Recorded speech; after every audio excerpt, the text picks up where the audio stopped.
Hey everybody, this is Dan, reporting to you from some unnamed tropical island in the Pacific. I couldn't really handle the smoggy air in those Filipino cities, so I made a beeline out here to the beach and I'm having a blast. This is an episode recorded back in San Diego, and we're going to touch on topics like a huge myth about entrepreneurship, how to program your brain, and why homeowners give bad advice. Hi, this is Dan Andrews, and I'd like to thank you for downloading the Lifestyle Business Podcast. This is a podcast aimed at individuals who are interested in unconventional approaches to life, business, and their careers. All right, thanks for joining us on the podcast. We're doing impromptu cast, hopping on the mics here in sunny San Diego, and it is unseasonably hot here. What's going on with that? It is. We got the fans blasting. You might hear them in the background, but I think it was like 86 degrees today, which is unseasonably hot for San Diego. I moved here for moderate temperature, and a little cultural pinpoint for those of you who don't know. A lot of San Diegans don't have air conditioners because it generally is incredibly perfect temperature here. Yeah, but this week, I guess, has been unseasonably warm. Incredible. So anyway, we're sitting here sweating, sort of pulling together some plans for next phase of a lot of projects we have going. I'm heading off to the Philippines here in 2 days, so it's kind of crunch time to finish up some things.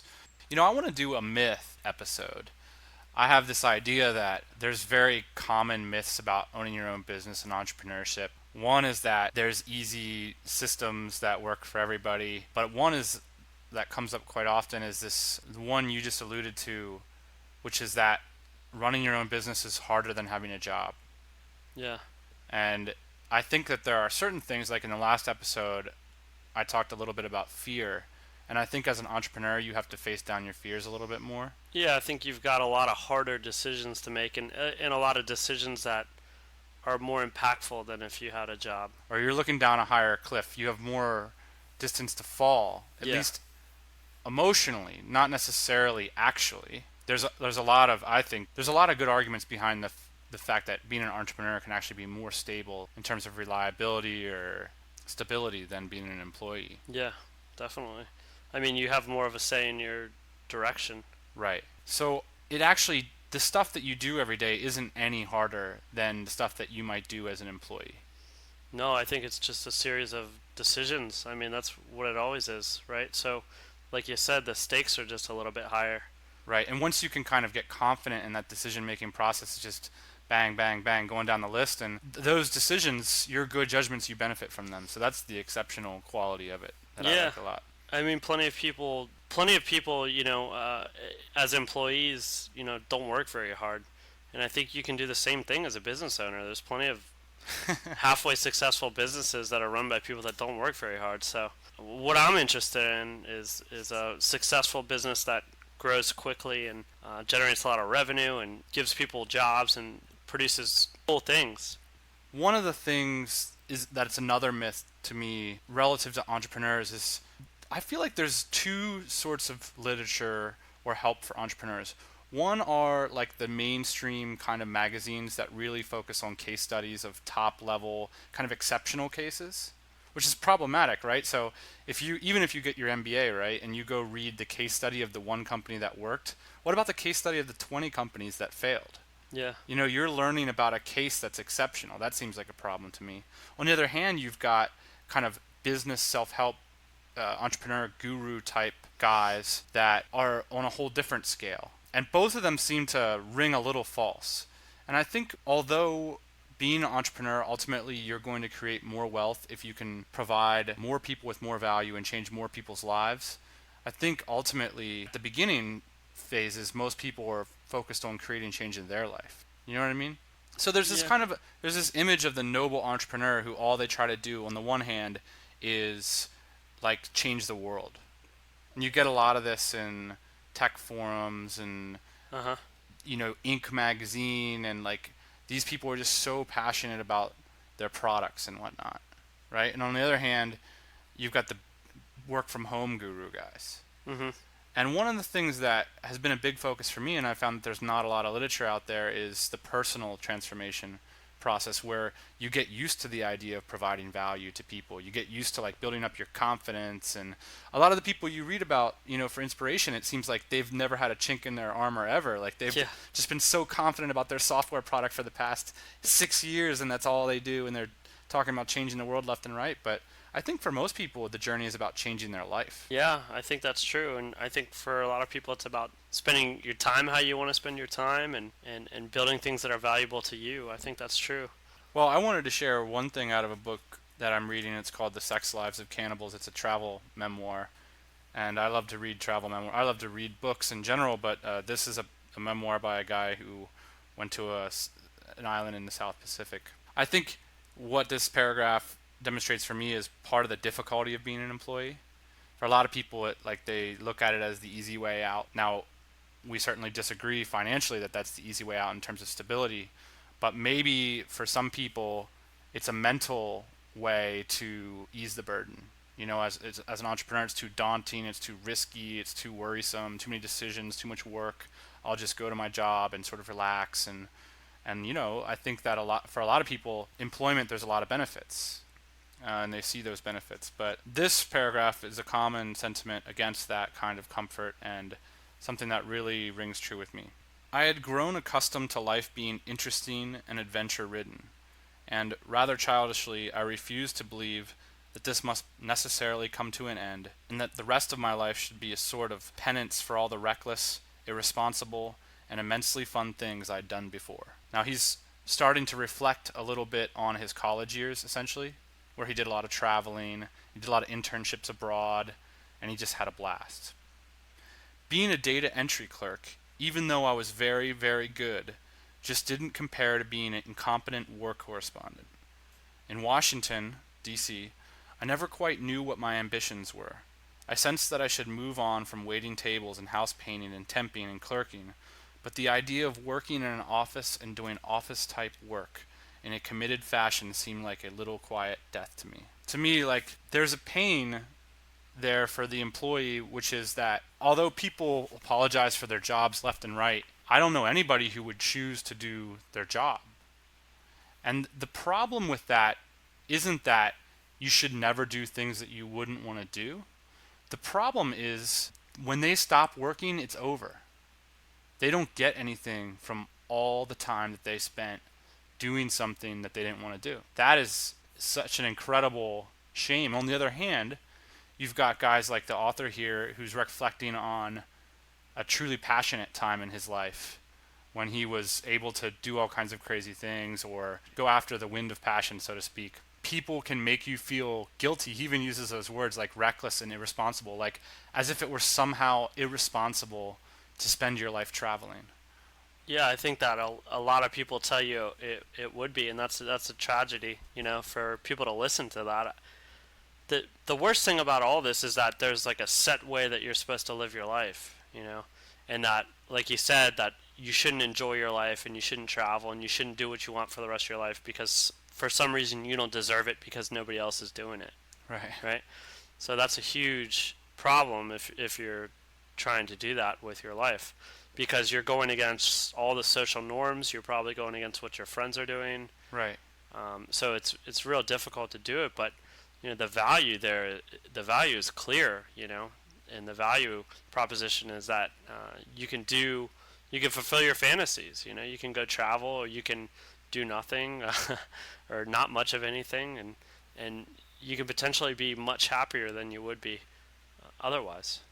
The certainty of the possibility, like you just said it, you can fulfill your fantasies, like as if it were certain.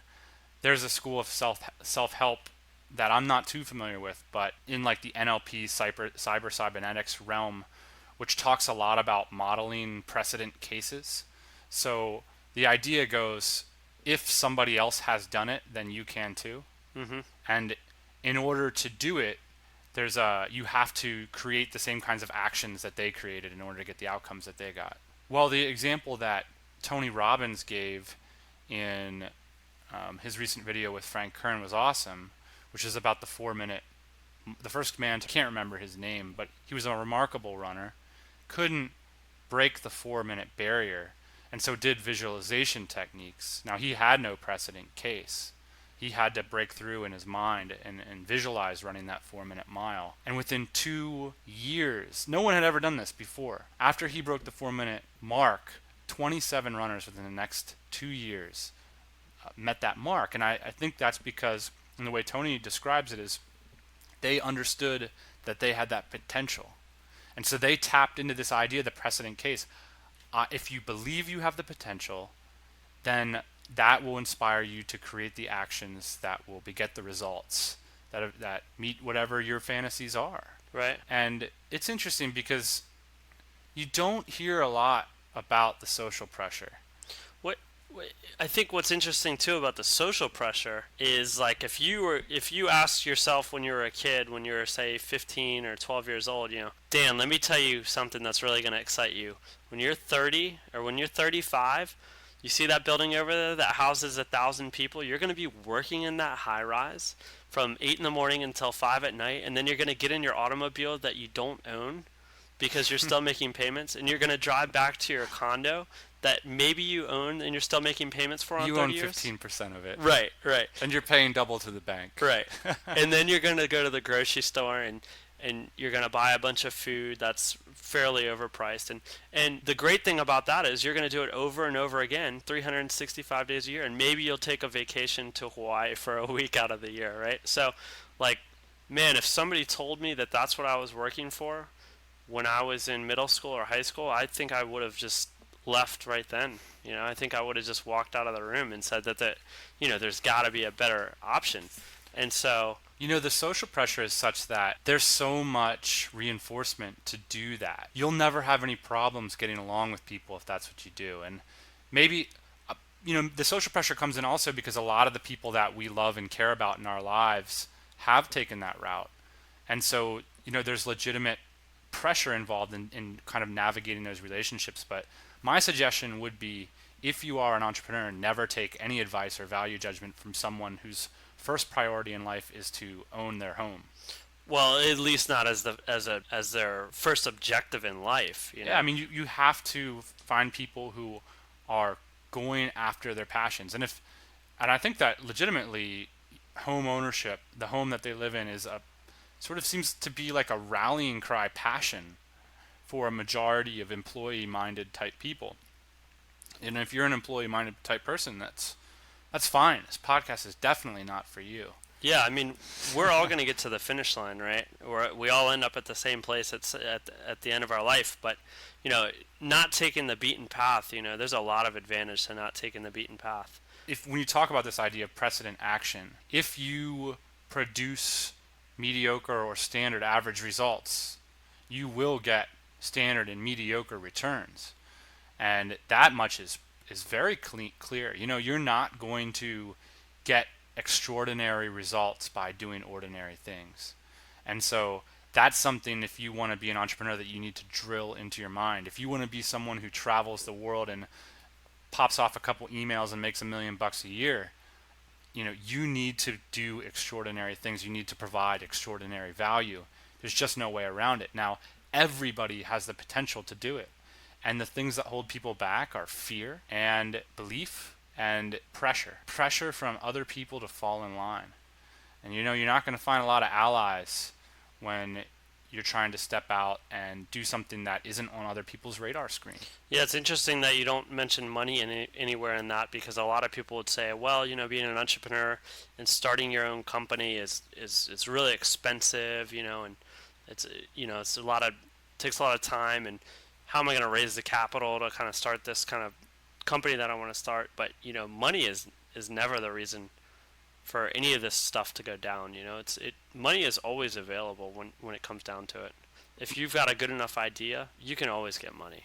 Yeah, money is something that you exchange for things that you value, and you can go after all the things that you value without money as well. And maybe not a Porsche, although you could, but I'm talking about things like freedom, time, creativity, learning. You can create explosive value for a market and for people without having a bunch of money in your pocket. I heard this one internet marketer say it. I really wish I could remember his name, but he said one time, every once in a while he'll do a little exercise, and he'll look around and he'll say, if I see myself doing what the majority of people are doing, I'll immediately reevaluate my judgment. And I love it. And the idea is how can you possibly provide a unique and interesting value if you're just falling in line with everybody else? I think one of the more interesting points about this whole falling in line thing is it's pretty obvious if you don't fall in line that you're going to make a median salary, and you're going to be able to buy median goods and have a medium life. Right. I mean, so one of the things I hate is you're gonna be able to do the things that you really want for 4 weeks a year maximum, or 6 if you're lucky. That quote from Seth Godin really got me in his Tribes book, where he said he was in Hawaii or something and he got mocked by a couple walking by him who were out partying on a Saturday night, and the woman looked back to Seth, who's a famous marketer, and he was checking his email on a Saturday night because he was excited about a project, and she made a snide comment like, "Isn't it sad this guy can't pull himself away from his computer?" And his comment was the reverse, to say, "Isn't it sad that this woman feels she must section herself off from her life for 2 weeks out of the year?" Right. And I thought that is it right there. That is lifestyle business. It's not about working 2 hours a week and driving Porsches. It's about first engaging passionately into your life and finding ways to create incredible value for your customers. So anyway, I want to play some tennis before I leave San Diego and go to smoggy Cebu City. So let's sign off and get moving. Adios. All right. Thanks. Hey, hope you enjoyed the episode. There's a lot more where that came from. If you want regular updates, go to iTunes, subscribe, and of course get on our mailing list at the website lifestylebusinesspodcast.com. Feel free to kick me an email at dan@thatdomain if you have any podcast suggestions, questions, or feedback. I'll see you next time.